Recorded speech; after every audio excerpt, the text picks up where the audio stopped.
আইসিসির ভারতকে জিজ্ঞাসা করা উচিত আর কি কি করতে হবে চ্যাম্পিয়ন্স ট্রফিতে তাদের খেলার জন্য। এবার নতুন একটা বিষয় নিয়ে বেশ আলোচনা হচ্ছে সামাজিক যোগাযোগ মাধ্যমে। সেটা হলো ভারত নাকি চ্যাম্পিয়ন্স ট্রফির হোস্ট হিসাবে পাকিস্তানের নামটা নিজেদের জার্সিতে লিখবে না, জার্সিতে রাখবে না। ভারতের লোগোর নিচে লেখা থাকবে আইসিসি চ্যাম্পিয়ন্স ট্রফি 2025 পাকিস্তান।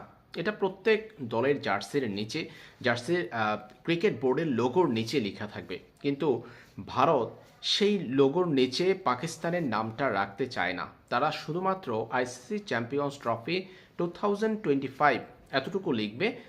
পাকিস্তানের যে হোস্ট হিসেবে পাকিস্তানের যে নাম থাকার কথা সেটা রাখতে নাকি রাজি নয় ভারতীয় ক্রিকেট বোর্ড, এমন শিরোনামে বেশ কিছু খবর প্রকাশিত হয়েছে।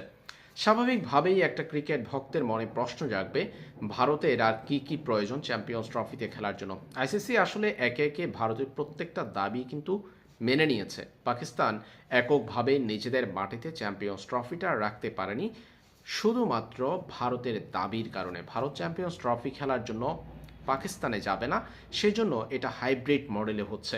ক্ষতিগ্রস্ত অনেক দলই হবে, বাংলাদেশেও এর ব্যতিক্রম নয়। দুটা দেশ ভ্রমণ করতে হবে আইসিসি চ্যাম্পিয়ন্স ট্রফির গ্রুপ পর্বের 3টা ম্যাচ খেলার জন্য।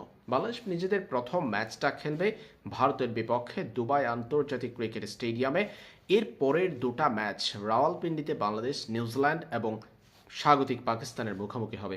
এই 3টা ম্যাচ খেলার জন্য দুটা দেশ ভ্রমণ করতে হবে বাংলাদেশ দলকে। এটা কোনোভাবেই যে কোনো ক্রিকেট বোর্ডের জন্য কোনোভাবে এটা স্বস্তির কারণ হতে পারে না, এটা একটা অস্বস্তির কারণ। ভারতের সামনে এখন প্রশ্ন আর কি কি করতে হবে তাদের চ্যাম্পিয়ন্স ট্রফিতে অংশগ্রহণ করার জন্য। প্রত্যেক দল যেখানে একদিকে হাঁটছে সেখানে ভারত নিজেদের খামখেয়ালিপনা দেখিয়ে চলছে।